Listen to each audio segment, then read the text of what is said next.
لفظ اللہ کا کرشمہ۔ بسم اللہ الرحمن الرحیم۔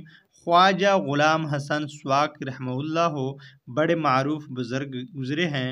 ان کا بڑا مشہور واقعہ ہے۔ اس واقعے کے سینکڑوں لوگ گواہ موجود تھے۔ ایک جگہ ہندو مسلمان اکٹھے رہتے تھے۔ ہندو نے مقدمہ کر دیا اور جج نے ان کو عدالت میں بلوا لیا۔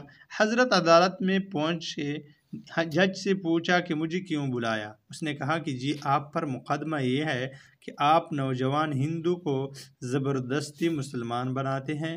وہ بڑے حیران ہوئے، فرمانے لگے کہ میں زبردستی مسلمان بناتا ہوں؟ کہا ہاں۔ تو یہ کہہ کر وہ ہندو کی طرف متوجہ ہوئے اور ان میں سے جو آدمی قریب تھا اس کی طرف دیکھ کر کہا اللہ۔ ان کا اللہ کہنا تھا کہ اس ہندو نے کلمہ پڑھنا شروع کر دیا۔ پھر دوسرے کی طرف متوجہ ہوئے، پھر تیسری کی طرف متوجہ ہوئے، 5 بندوں کی طرف اشارہ کر کے اللہ کا لفظ کہا اور 5 بندوں نے کلمہ پڑھا۔ جج نے یہ دیکھ کر ان کا مقدمہ ہی خارج کر دیا۔ سینکڑوں لوگوں نے یہ واقعہ اپنی آنکھوں سے دیکھا۔ اس اللہ کے نام کی عجیب برکات ہے۔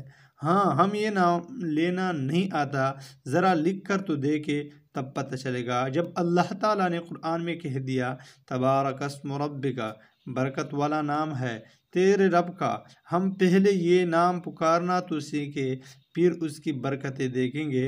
اللہ والے یہ اللہ کہنا سکھاتے ہیں، اس کو پہلے دل میں اتارنا پڑتا ہے، پھر یہ دل سے نکلتا ہے تو اس کی ایک تاثیر ہوتی ہے، دل سے جو بات نکلتی ہے اثر رکھتی ہے۔ وآخر دعوانا ان الحمد للہ رب العالمین۔